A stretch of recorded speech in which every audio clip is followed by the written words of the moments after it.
तो यूपी की सियासत में खेला की नई बेला आ गई। एक तरफ जहां पे भाजपा हो या फिर सपा, दोनों अपनी लड़ाई को लेकर एक दूसरे पे जोर आजमाइश को तैयार हो गए और उन्होंने अपने अपने कद्दावर नेताओं को विधानसभा में खुद जाके वहां पे अलर्ट कर दिया।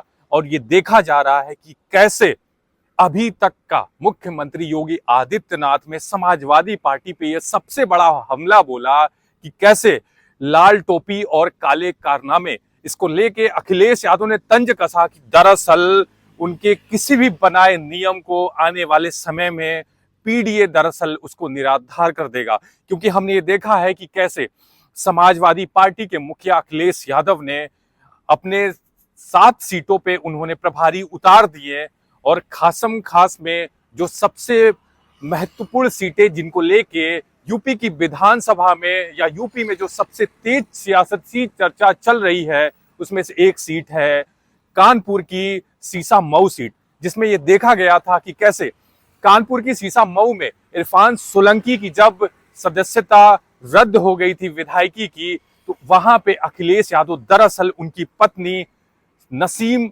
सोलंकी को उतारना चाहते हैं। क्योंकि समाजवादी पार्टी दरअसल अब उस राह पे चल पड़ी है। कह सकते हैं कि दरअसल अखिलेश यादव अब मुलायम सिंह यादव की राजनीति करने को हो चले हैं, क्योंकि उन्होंने दरअसल एक बार फिर से उन बड़े कद्दावर नेताओं या फिर कह सकते हैं कि दरअसल उनके परिवार पे दाव लगाना शुरू कर दिया है। और उसी को देखते हुए दरअसल कानपुर से अखिलेश यादव ने इरफान सोलंकी की पत्नी नसीम सोलंकी को टिकट देने का लगभग तय कर लिया है।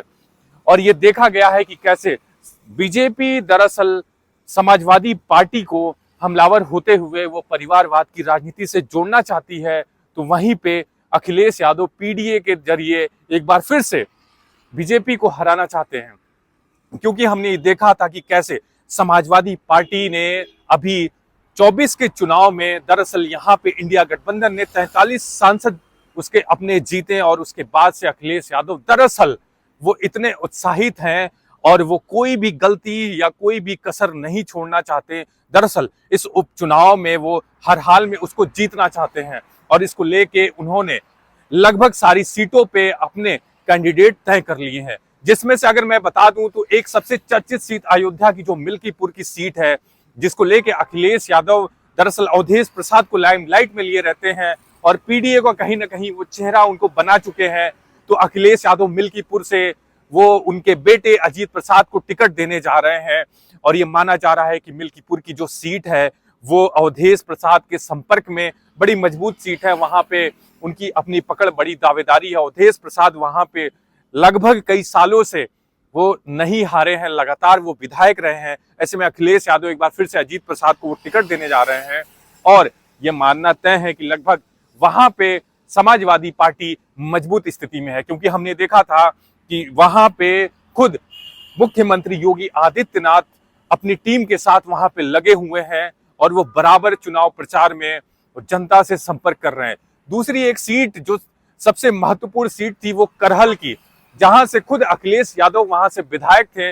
दरअसल ये लगभग तय है कि अब अखिलेश यादव वहां पे तेज प्रताप यादव को टिकट देने जा रहे हैं और तेज प्रताप यादव के अलावा वहां पे कोई भी दूसरा ऐसे नाम की चर्चा नहीं है। तो ये माना जा रहा है कि समाजवादी पार्टी एक बार तेज प्रताप यादव पे दाव लगाने जा रही है। तीसरी जो सबसे महत्वपूर्ण सीट अंबेडकर नगर की कटहरी सीट, जहां से अभी लालजी वर्मा सांसद बने हैं, एक बार अखिलेश यादव उनकी बेटी छाया वर्मा को टिकट देना चाहते हैं और छाया वर्मा पेशे से डॉक्टर हैं। और ये कह सकते हैं कि दरअसल अखिलेश यादव उन्हीं कद्दावर नेताओं पे या उनके परिवार पे दाव लगा रहे हैं ताकि कितना आसानी से और कितना हो सके वो सीटों को निकाल सकते हैं। क्योंकि अखिलेश यादव इस बार कतई नहीं चाहते हैं कि उनसे कोई गलती हो और वो एक बार फिर से 24 की जो जीत है उसको दोहराना चाहते हैं। और एक सबसे खास बात, जो मीरापुर की जो सीट है, कांग्रेस और समाजवादी पार्टी ये चाहती है कि दरअसल दोनों का वहां पे वर्चस्व नहीं है। वो सीट मीरापुर की दोनों मिलके चंद्रशेखर आजाद को देना चाहते हैं, क्योंकि चंद्रशेखर आजाद बिजनौर से अभी सांसद चुने गए हैं और वहां पे उनकी अपनी अच्छी पकड़ है। उन्होंने कैसे बीएसपी का कैंडिडेट हो, इवन समाजवादी का कैंडिडेट हो या फिर बीजेपी का कैंडिडेट हो, उन्होंने बखूबी उसको हरा के लाखों से जीत हासिल की थी। ऐसे में कांग्रेस भी समाजवादी पार्टी के साथ है और वो ये चाहती है कि दरअसल हमारी तरफ से भी कोई गलती नहीं होनी चाहिए। यूपी में जीत के लिए दरअसल समाजवादी पार्टी के साथ कांग्रेस भी हर मुद्दे को करने को तैयार है और वो ये चाहती है कि दरअसल किस तरीके से हम ये उपचुनाव निकाल सकते हैं, क्योंकि दरअसल ये उपचुनाव आने वाले समय में 27 का जो विधानसभा चुनाव होगा इसको लेके देखा जा रहा है। और ये देखा गया है कि कैसे इंडिया अलायंस बड़ी मजबूती से लगा हुआ है।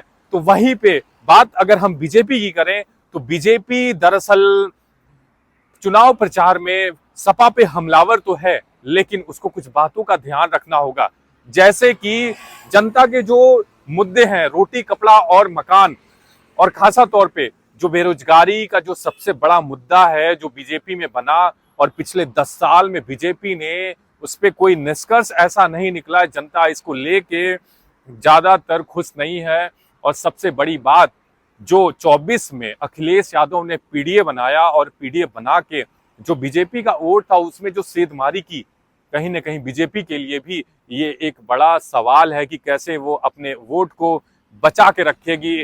और 24 के चुनाव के बाद हमने देखा कि कैसे बीजेपी में अंतर्कलह की फूट सामने आई। एक तरफ जहां बीजेपी का प्रशासन दिल्ली से उनको हटाना चाहता है और दूसरे को सीएम बनाना चाहता है, वहीं पे कैसे आदित्यनाथ योगी ने अपने आप को सामने खड़ा करते हुए ये बता दिया कि लगा के देख हिसाब मेरा, हटा के तू मुझे गिनती में रह नहीं सकता।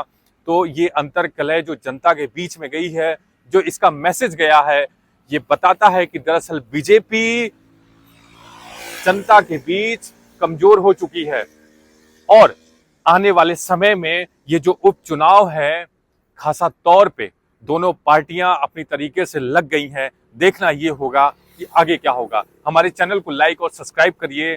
आज के लिए इतना ही। बहुत बहुत धन्यवाद।